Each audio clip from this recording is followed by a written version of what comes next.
Olá, pessoal, tudo bem? Ótima tarde para vocês. Aqui é o professor Edson. Infelizmente, hoje não vou conseguir estar com vocês nesse formato síncrono, mas eu estou gravando esse material aqui com bastante carinho para poder compartilhar e também contribuir com esse momento de discussão em relação a essas mudanças que nós temos na Prova Nacional Docente, olhando para a nova metodologia empregada para a correção dessas nossas avaliações externas, empregando a TRI, a teoria de resposta ao item, e trazendo um pouquinho dessa contribuição aqui para vocês. Antes de iniciarmos, gostaria de me apresentar. Então, sou o professor Edson, sou formado em física e em matemática, atuei vários anos como professor desses dois componentes e também com robótica, desde o terceiro aninho do ensino fundamental até ensino médio e ensino superior também. Atualmente estou na Unicesumar, trabalhando ali principalmente com os cursos de licenciatura em física e em matemática e em ciências biológicas também, principalmente voltado ali às disciplinas ou de física ou voltado à formação de professores. Porque apesar de ser dessa área de exatas, né, trabalhando com física, matemática e robótica, eu sempre fui um grande apaixonado pela educação, de uma forma geral, por isso que toda pós-graduação, tanto o mestrado quanto o doutorado foram nessa área, principalmente voltado à formação de professores. Então, ter momentos como esse, onde nós podemos discutir sobre a lógica da TRI e as suas implicações para a prática docente, são momentos que me trazem assim bastante alegria e espero que eu possa contribuir aqui com vocês também. Mas vamos lá. Hoje eu quero conversar com vocês sobre um ponto muito importante da nossa prova nacional docente, né? Que é em relação às novas formas de correção e interpretação dos resultados dos estudantes. E eu já começo dizendo o seguinte, né? Nós temos que olhar para essa nova avaliação, essa nova forma de correção, entendendo que não trata-se de uma prova tradicional. Ela não emprega a chamada TCT. O que é TCT? A teoria clássica dos testes. A teoria clássica dos testes, o que importa para ela é apenas a quantidade de acertos. Então, se eu pego uma situação hipotética, aonde, por exemplo, eu tenho aqui esses três estudantes, Ana, Laura e João, e eu consigo entender que de uma prova aqui de matemática, os três acertaram 20 de um total de 45 questões.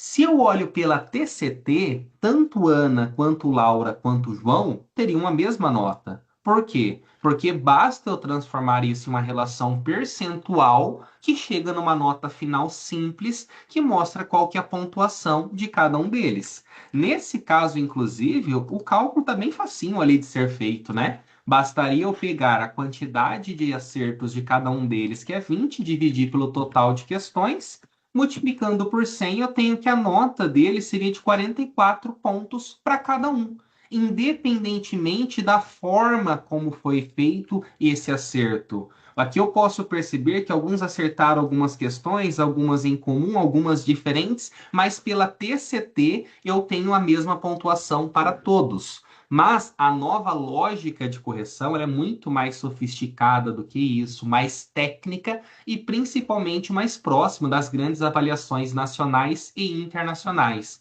Essa metodologia da TRI, a teoria de resposta ao item, ela é presente quando olhamos para um cenário internacional, a própria prova do PISA, ela é presente no nosso cenário nacional na educação básica, no próprio Enem, na própria prova do SAEB, e agora vem também para a prova nacional docente, né, olhando ali para o ensino superior.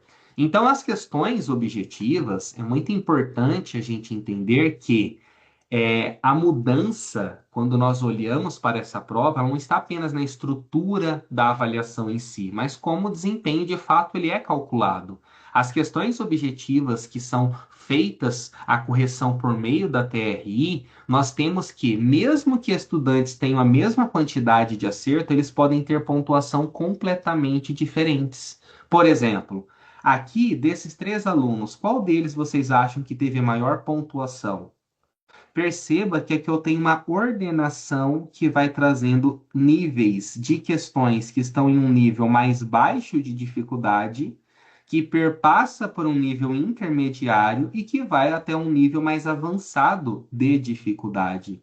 E quando eu olho para a correção envolvendo a TRI, eu tenho que a Ana teve essa pontuação, a Laura teve essa outra e o João teve essa outra pontuação.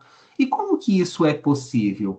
Aqui eu tenho que entender que quando eu olho para a Ana ela teve um resultado praticamente perfeito do ponto de vista da TRI, porque ela acertou todas as questões de nível fácil e foi evoluindo gradativamente até chegar numa determinada faixa de proficiência. Dali para frente ela errou todas.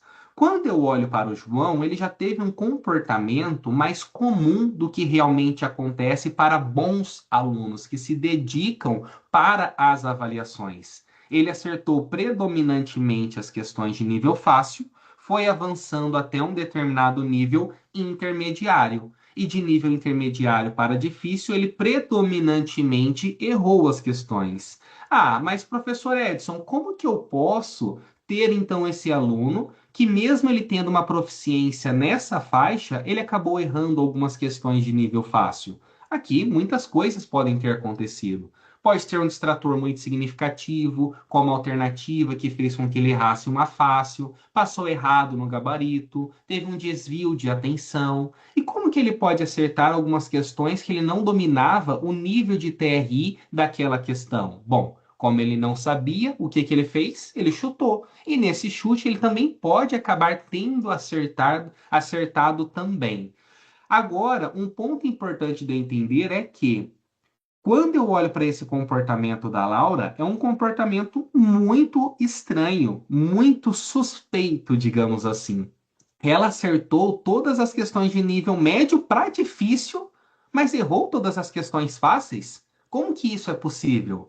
Imagine a TRI como sendo uma corrida de obstáculo. Aqui eu estou falando que a Ana começou com obstáculos de 5 centímetros, 10 centímetros, 15 centímetros e assim por diante. Mas chegou uma determinada hora e que ela não conseguiu mais passar daquele nível. E isso está tudo bem, é tudo normal, é possível realmente isso acontecer, porque ela começou com níveis mais básicos, foi evoluindo nesse grau de dificuldade, até que chegou em um determinado ponto que dali para frente ela não conseguia mais performar. Quando eu olho para o João, ele ainda teve uns tropeços ao longo do caminho, mas ele também conseguiu chegar ali nessa relação. Né? Agora, quando eu olho para o comportamento muito estranho, né, que aconteceu ali com Laura, eu consigo identificar que qual foi a principal ponto ali de atenção diferente, digamos assim, que aconteceu.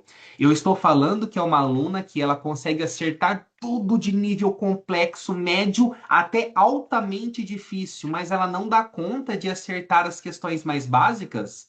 Provavelmente o que aconteceu? O famoso chute. Então a TRI, qual que é a lógica? Não é acertar mais, é ter um acerto coerente. Eu posso ter alunos com mesma quantidade de acertos, mas a performance deles, a TRI final, ser completamente diferente. E isso nos traz alguns aprendizados. Olhando para a nossa formação, nosso processo de formar esses profissionais, às vezes a gente está focando em um grau tão alto de complexidade, um nível de dificuldade tão alto, que o que a minha turma está precisando é o quê? É um pouco mais básico. Então, nós temos que ter essa estratégia olhando para a preparação dos estudantes e eles também, em termos de sua própria preparação. É importante compreender que eles têm que dominar habilidades, assuntos cobrados em um nível fácil, para depois ir para um nível médio, para depois ir para um nível avançado. Existe essa questão da coerência. Então, eu tenho que preparar meu aluno do básico para o intermediário, para depois pensar em ir do intermediário para o avançado. E tudo isso que eu estou falando não é subjetivo. Ah, então eu tenho que pegar resultado de uma forma geral e ficar ali pensando como que eu posso ver o que é coerente e o que não é? Não.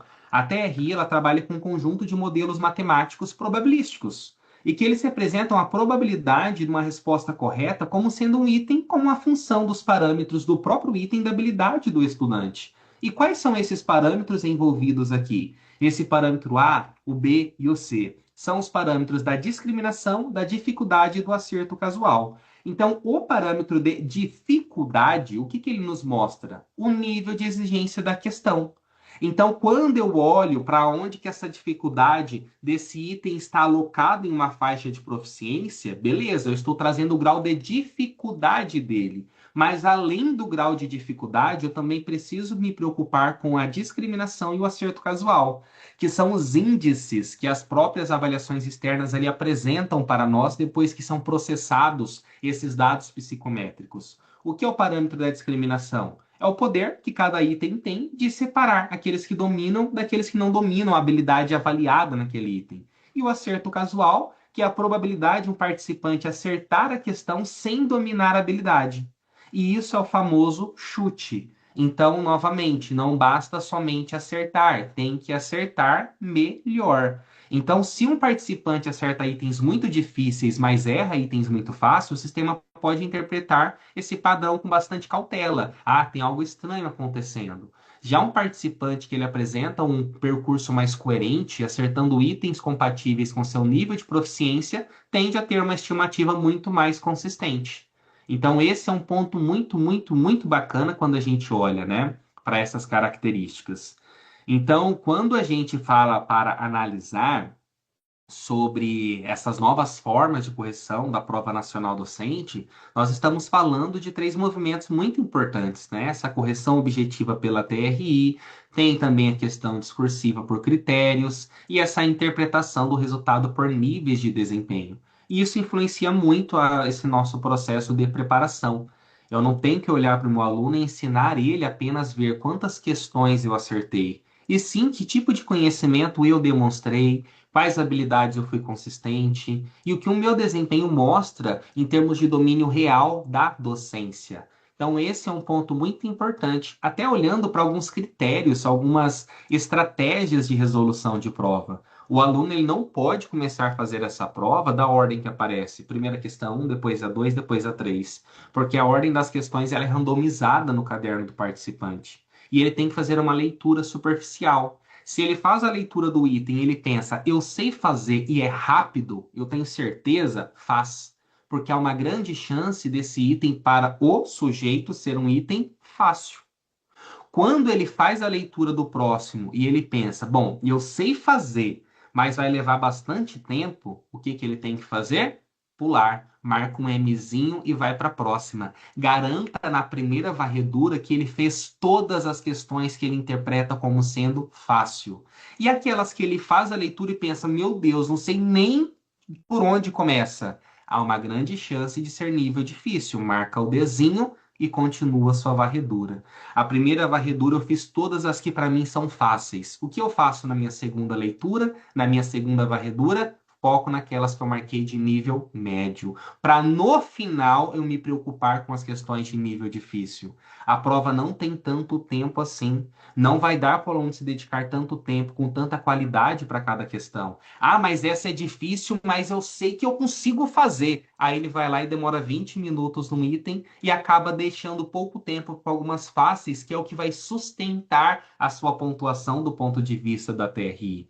Então, esse é um ponto muito importante. E uma dica final que eu deixo é revisitar as provas nacionais docentes que nós temos de todos os componentes, porque lá está claro. Não trata-se mais do conteúdo pelo conteúdo. Questões do ENAD agora precisam que o aluno se reconheça no exercício de sua prática profissional.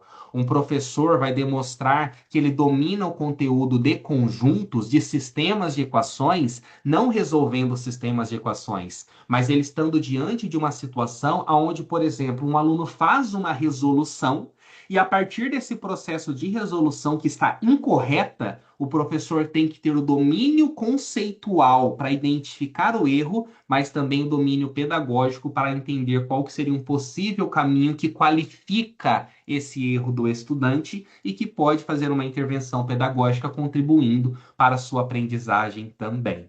Bom, esse foi um contexto geral, fico à disposição, pessoal. Podem entrar em contato comigo via e-mail, o pessoal pode compartilhar aí com vocês também, via LinkedIn. Estou aí à disposição para a gente ter novos momentos de diálogos sobre essa TRI e essas mudanças, olhando aí para o futuro do ENAD também. Um forte abraço e desejo um bom restante de evento aí para vocês. Até mais. Tchau, tchau.